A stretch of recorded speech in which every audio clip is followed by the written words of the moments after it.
I could feel from the first read there are elements of enormous scale, for one thing, and then extremely niche humor at the same time. And a lot of elements that at first glance you're like, how can these things go together?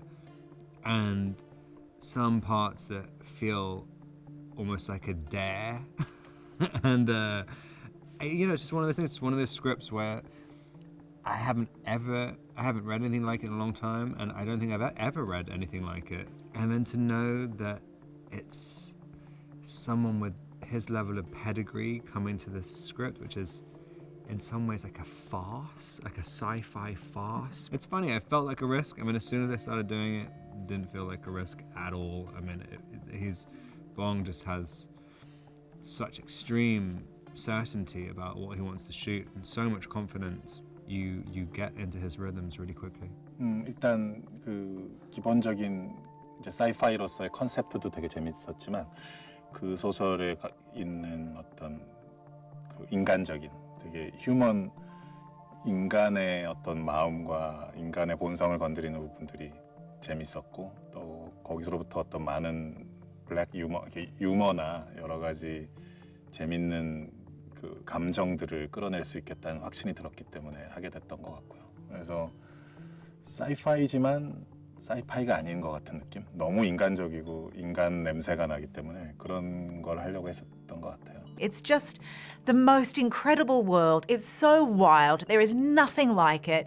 It is really out there, and it's funny, and it's moving, and it's upsetting, and it makes you think, and it's kind of genreless because that's what he does. He makes movies that are, you just can't put your finger on exactly what it is and sell it in a little box because they're too wild and amazing. I just think visually it's just going to be such a ride. It just never lets off.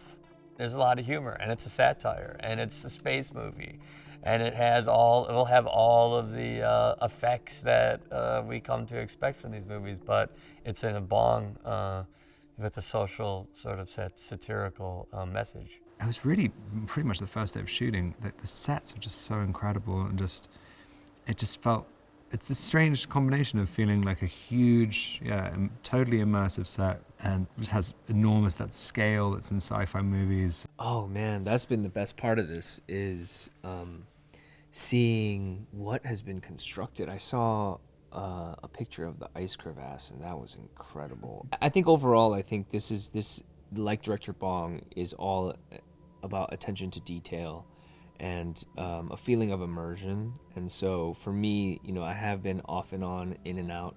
But what's been nice is like coming here and being in this set, you're kind of just like, oh, I'm right back in.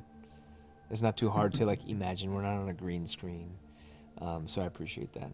The tone is something that has been quite an interesting thing to try and absorb and portray, like, as an actor. That has been a great joy in this process, because the themes are big. What makes a human human? What is death if death doesn't exist anymore? How do we treat people who we choose not to get to know on a human level, from human to alien to like anyone? And yet there is this kind of unawareness as characters that they are dealing with those themes. And that's where the comedy comes in. That is something, at least for Nasha, that is something to be explored and enjoyed. That sense of humor, I guess, helps to kind of spoon feed some of the bigger ideas, because it's funny and it's sexy and it's silly, and it pushes the boundaries of what we expect people to do. But the whole situation is quite crazy, so why not? Or, there's a lot of why nots in this film.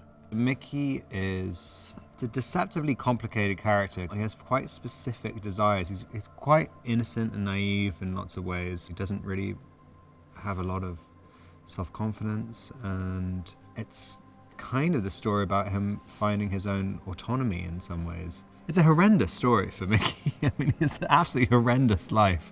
And it's strange. I think you need that level of extremity and how they're actually treating him.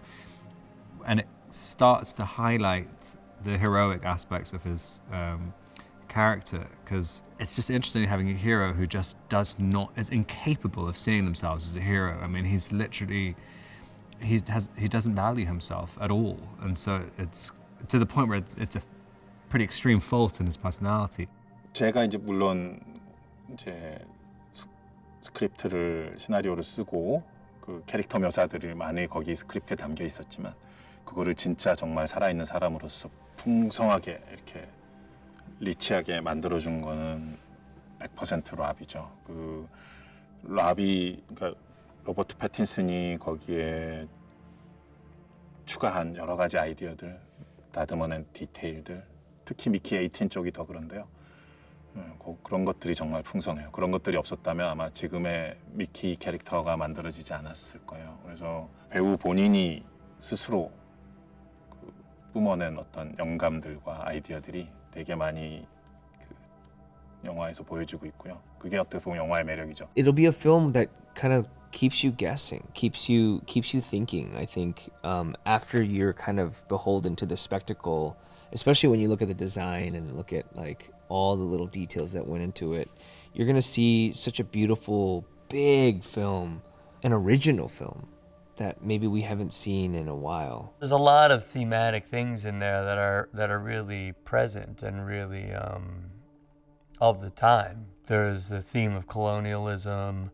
There's a theme of kind of classism. There's this mix of church and state and business and this dehumanizing thing that happens with these great kind of social critiques while at the same time very funny and entertaining. And you have to dig a little bit, I think, to get those themes. They're not really, there's only a couple mentions of it that are really directly head on. I just think any person, you're gonna walk away from this movie and say, that was great, and that was also really provocative, like this is about something. My husband, Marshall, played by the brilliant Mark Ruffalo. By the way, I didn't know Mark Ruffalo was that funny. He's the most soulful, obviously talented, but soulful, thoughtful, hilarious, had me in stitches every single day human. I absolutely loved working with him.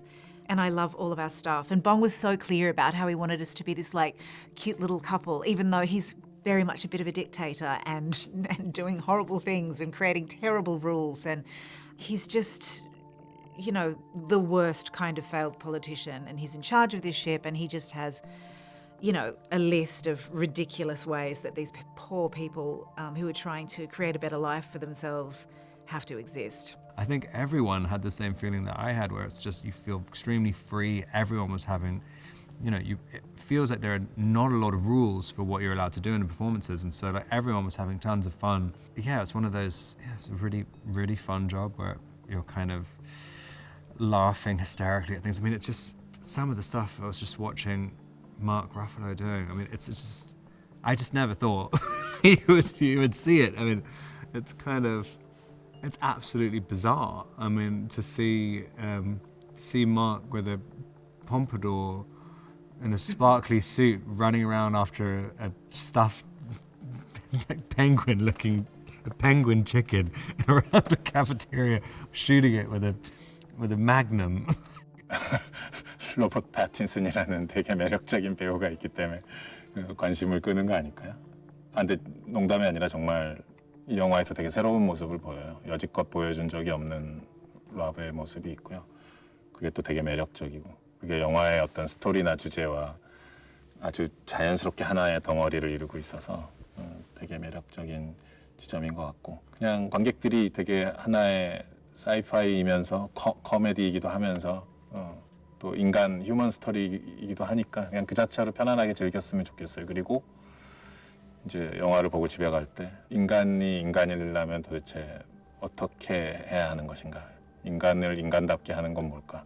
그런 생각만 한 3분 정도만 했으면 좋겠어요. There's nothing like it. It's completely original. It's so out there, you can't help but watch. And it's fun. It's pure fun. And it feels like epic filmmaking. We all watch movies. I mean, we really do. We watch TV and we watch film. We're looking at screens a lot. And a lot of what we see is just recycled stories there is nothing like this. That in itself is exciting. But to have this entire world created by Bong Joon Ho, director Bong, who is a legend, people should be excited. It's an exciting movie. All of it is fun. I mean, honestly, there's just nothing like it.